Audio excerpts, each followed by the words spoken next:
Finally mga studio, nakakuha na ako ng passport at pwede na tayong makapag-travel internationally. Gamitin agad natin to. Bye for now Philippines. See you soon Thailand.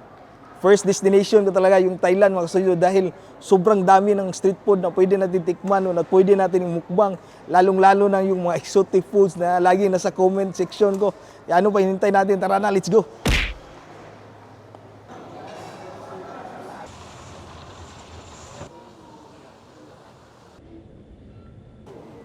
After 5 hours of waiting mga studio, finally boarding na kami, bound to Bangkok. Shout out boss. Salamat.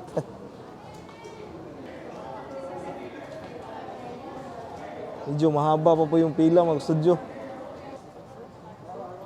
Good morning sir. Mr. Abraxas. Sir, thank you, sir. Salamat sir. Sir, good morning.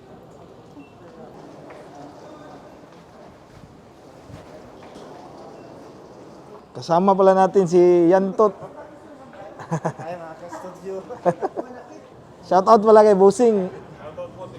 Salamat po sa laging panonood, Bossing.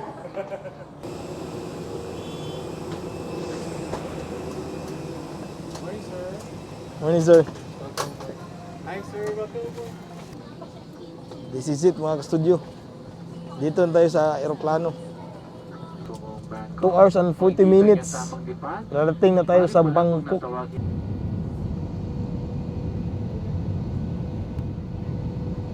Pababa na sa landing station, mga ka-studio. Yes, finally arrived. Bangkok. Thank you, sir. Thank you so much po. Happy Valentine's Day po. Thank you po.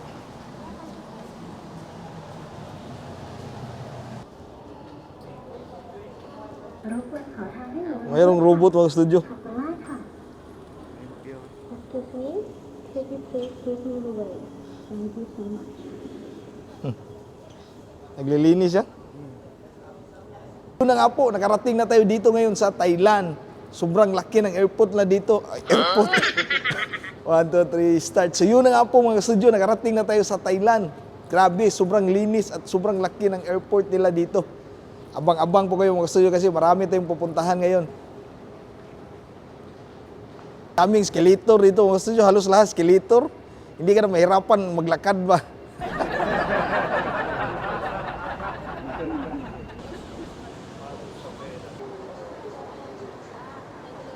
Ka-studio, nakapag-withdraw na ako. Nahirapan ako sa Kalison. Tingnan nyo po. Yan o. Nag-withdraw ako ng 10,000 baht.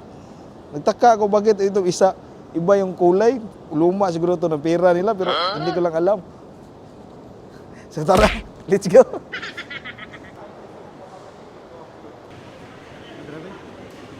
So iyan na pala mga ka-studio yung sundo natin. Oh, kumusta ba? Okay na. Kautol mukbang, grabe oh. After almost 4 years, nagkita din kami sa wakas. First time lang to. May message na ka. Napapos mo. No, nalanggam.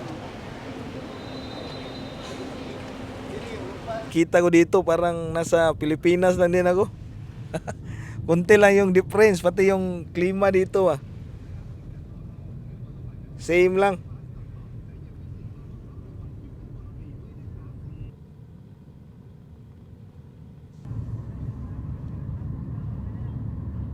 Ayan mga studio yung wheat market nila oh. Puntahan natin yan sa mga susunod na video. Abang-abang na lang po. Dito na kami ngayon sa inupahan ni Kautol Mukbang. Yan si Kautol at saka ito yung kasama natin, videographer si Yantot.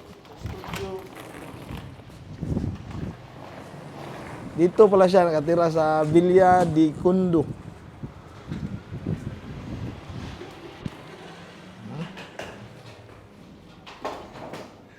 Daghan po din kundo diri bay? Daghan ba? Tapok kay eskwelahan. Malapit lang pala siya dito sa merong college na school ba. So tingnan natin yung room ni Kuan, Kautol. Pansamantalang dito kami sa kanya makikitira. Maraming salamat sa pagkuha sa amin. Kup-kup sa amin ngayon, bay. Anytime. Noodles na inanimutan. Yun.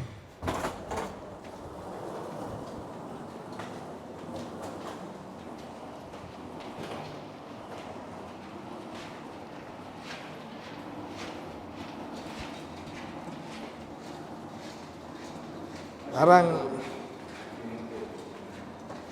ganda pala dito kasi mayroong pool sa taas at saka meron din ko ano, mga gym.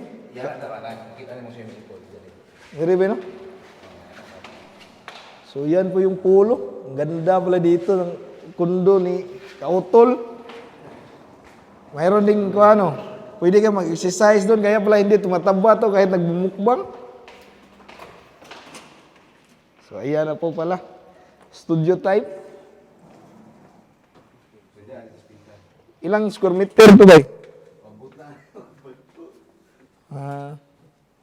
Bukli na to niya. Hindi, sud. Yun. Merong CR, tsaka merong parang kuhan siya ba? Parang kundo talaga ba? Parang kundo. Ganda dito ba? Maliit lang ba? Pero kuhan siya, kanang malinis ba?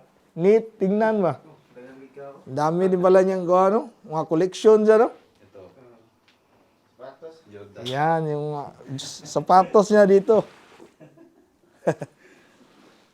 Silver cord eh. So, ano? At siyempre, itong kuhano, pinagmamalaki. Tol, buloy, mukbang. Silver play button. Yan, sikat yan sa Facebook at YouTube. Yan lang muna mga studio for today's vlog ko. Abang-abang po kayo sa mga street food mukbang ko dito sa Bangkok, Thailand. Bye-bye!